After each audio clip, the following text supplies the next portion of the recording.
Hello students, this video will cover exercise 8.3 question number 4 और part number 4 and 5।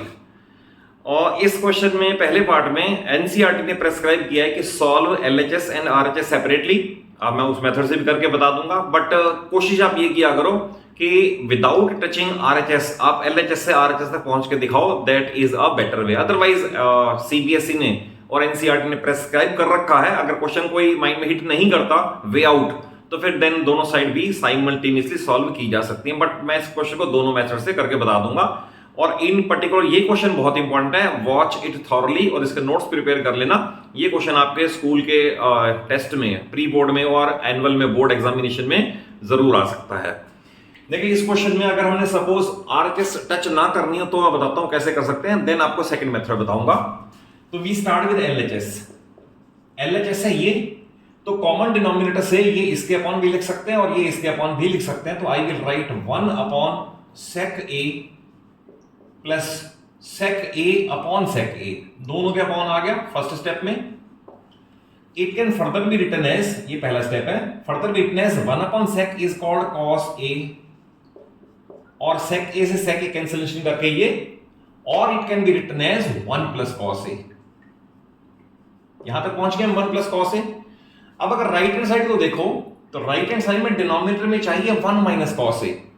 इसका मतलब मैं इसे मल्टीप्लाई और डिवाइड कर सकता हूं 1 माइनस कॉस ए से। 1 माइनस कॉस ए से मल्टीप्लाई एंड 1 माइनस कॉस ए से डिवाइड, ये स्टेप है नेक्स्ट। दैट इज इतनी टर्म थी हमारे पास, इसे इनटू सेम क्वांटिटी और डिवाइड बाय सेम क्वांटिटी कर दिया।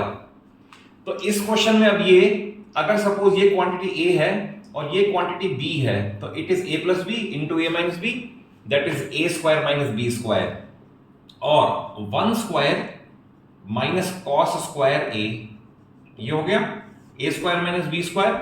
और डिनोमिनेटर जो हमें चाहिए था 1 माइनस कॉस से, वो तो हमने अटेन कर ही लिया, तो 1 minus cos a as it is. Next step में 1 का स्क्वायर 1 है, तो अगले स्टेप में एक बार लिखने के बाद अगले स्टेप में आप स्क्वायर हटा दो तो इट विल रिमेन 1। और फर्स्ट आइडेंटिटी है sine square theta plus cos square theta 1। इसका मीनिंग है 1 minus cos square is equal to sine square. तो I will write sine square a upon 1 minus cos a, which is equal to right hand side and hence proved. और ये बिल्कुल authentic method है, बिल्कुल ठीक है। Otherwise आप दूसरे मेथड से भी करना चाहते तो आप इसे साइन कॉस में कन्वर्ट करो, दोनों साइड को सेम कर लो, तो उससे भी आ ही जाएगा। तो that you can I think practice it yourself also, और वो इजी भी है, बट ये भी इक्वली ऑथेंटिकेटेड मेथड है। देखिए इस क्वेश्चन को करने के लिए हमें आरएचएस सजेस्ट कर रही है कोसेक एंड कॉट, और कोसेक है 1 अपॉन साइन, ये कॉस अपॉन साइन दोनों में है। तो दैट इज क्वेश्चन को कोसेक थीटा कॉट थीटा में कन्वर्ट करने के लिए पहला स्टेप है इसे हम साइन थीटा से डिवाइड करें। तो I will right divide each term of numerator and denominator by sine theta. मैंने आपको पहले ही कहा कि आप राइट हैंड साइड पे क्लोज वॉच रखो कि कहां पहुंचना है। तो राइट हैंड साइड सजेस्ट कर रही है कि साइन थीटा से डिवाइड कर दें।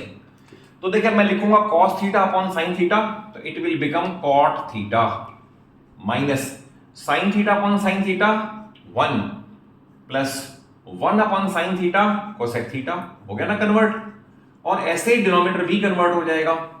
तो इसकी जगह आ जाएगा cot थीटा, देन इसकी जगह आ जाएगा 1 और विद प्लस साइन, और ये आ जाएगा माइनस और सेम है 1 अपॉन साइन यानी कि कोसेक थीटा। क्लियर हो गया होगा स्टेप। अब इसमें नेक्स्ट स्टेप में हमें 1 को सेपरेट कर देना है, तो मैं इसे इस तरह से लिख दूं, न्यूमरेटर में cosec theta plus cot theta, तो मैं कर दूं सेपरेट, और 1 की टर्म को अलग कर दूं लाइक दिस, और डिनोमिनेटर को सेम चलने दें, cot theta plus 1 minus cosec theta. अब ये स्टेप याद रखना कि अगर ये स्टेप क्लिक नहीं करेगा तो मे बी बहुत लेंथी आप हो जाओ, बट आप इस स्टेप को याद रखोगे कि 1 की जगह आइडेंटिटी लगानी है। तो यहां मैं आपको मार्क कर देता हूं इंपॉर्टेंट। आपको यह याद रखना कि न्यूमरेटर में 1 की जगह कॉरस्पॉन्डिंग आइडेंटिटी लगानी, क्वेश्चन तब चलेगा। जैसे अब इस क्वेश्चन को चलाने के लिए हम लिखेंगे इस तरह से, cosec theta plus cot theta, ये तो एज इट इज है, और माइनस 1 की जगह हम लिखेंगे cosec square theta minus cot square theta, जो कि इसकी कॉरस्पॉन्डिंग आइडेंटिटी है। Cosec square theta minus cot square theta and denominator again untouched same रहेगा, it will be cot theta plus 1 minus cosec theta. Clear? Then अगर ये quantity ए है और B है तो हमारे पास टर्म है a square minus b square. अगर ये बी है तो a square minus b square है। It is always equal to a plus b into a minus b. तो I will use this identity for this bracket. Next step में cosec theta plus cot theta, ये तो same है as it is, minus अब ये cosec square theta minus cot square theta, identity use करके we can write cosec theta plus cot theta, क्योंकि a plus b है, and cosec theta minus cot theta यानी a minus b भी है, a plus b into a minus b. Again denominator में अभी भी को चेंज नहीं करना, it will remain same, that is cot theta plus 1 minus cosec theta. अब देखें ध्यान से कि एक ये फैक्टर है और एक ये फैक्टर, इसमें दो फैक्टर हैं, इस फैक्टर में भी दो फैक्टर हैं और दोनों के पास ये कॉमन है। तो आप अलजेब्रा में समझ लें, अगर ये और ये सेम है और इसे मैं x मान लूं तो हमारे पास है x minus x into y, like this. x दोनों के पास है, यहां भी है और यहां भी है, और ये y है समथिंग एल्स। तो जैसे अलजेब्रा में हम कॉमन लेके x कॉमन ले सकते हैं एंड 1 माइनस वाई बच जाएगा, तो सिमिलरली इन दो फैक्टर से हम cosec theta plus cot theta common ले सकते हैं। आपसे पैरेलल में आपको अलजेब्रा का बता रहा हूं ताकि आपको डिफिकल्टी ना हो। कोसेक प्लस कॉट कॉमन ले लेंगे तो ऑब्वियसली यहां बच जाएगा 1 माइनस। अब इंपॉर्टेंट है, बहुत सारे स्टूडेंट गलती करते हैं साइन में। अब ये माइनस साइन इसे तो माइनस कर देगा और ये माइनस साइन इसे प्लस कर देगा, यहां डाउट कोई मत रखना, और इसी अगर गलती हुई तो क्वेश्चन आगे फिर आप रुक जाएगा आपका।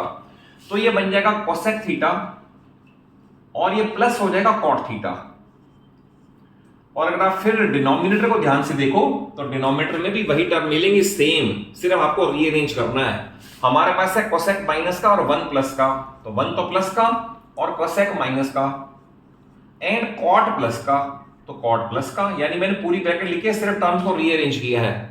इसके बाद भी कई स्टूडेंट गलती करते हैं, कॉट से कॉट कैंसिल करेंगे, कोसेक से कोसेक, इट इज ब्लंडर। ऐसे नहीं करना, ये एक से टर्म कैंसिल नहीं होनी, ये 1 माइनस कोसेक प्लस कॉट और 1 माइनस कोसेक प्लस कॉट पूरी ब्रैकेट से पूरी ब्रैकेट इस तरह से कट करनी है, और हमारे पास आ गया इज इक्वल टू लास्ट पे cosec theta plus cot theta which is equal to right hand side and hence proved. तो ये इनका बिल्कुल कंप्लीट सॉल्यूशन है, और इसके बाद में एक्स्ट्रा क्वेश्चन तो बहुत सारे आएंगे। और अगर कॉन्सेप्ट वाइज समझ आया हो, वीडियो अच्छी लगी हो, जरूर एक अच्छा सा लाइक दो, अपने सभी फ्रेंड्स को शेयर कर लो, और चैनल सलूजा क्लासेस को जरूर सब्सक्राइब कर लो। एंड आई अश्योर यू कि आपको पूरी 9th और पूरी 10th फिजिक्स केमिस्ट्री मैथ्स मैं अपने चैनल में प्रोवाइड कराऊंगा in a very simple way and up to highest level, starting from the basics. NCERT से स्टार्ट किया हुआ है, but as we move ahead तो आपको मैं large number of tough and challenging question भी दे दूंगा जो आपको हेल्प करेंगे आगे फर्दर भी कोई कॉम्पिटिटिव एग्जाम को क्रैक करने के लिए। Thank you for watching the video.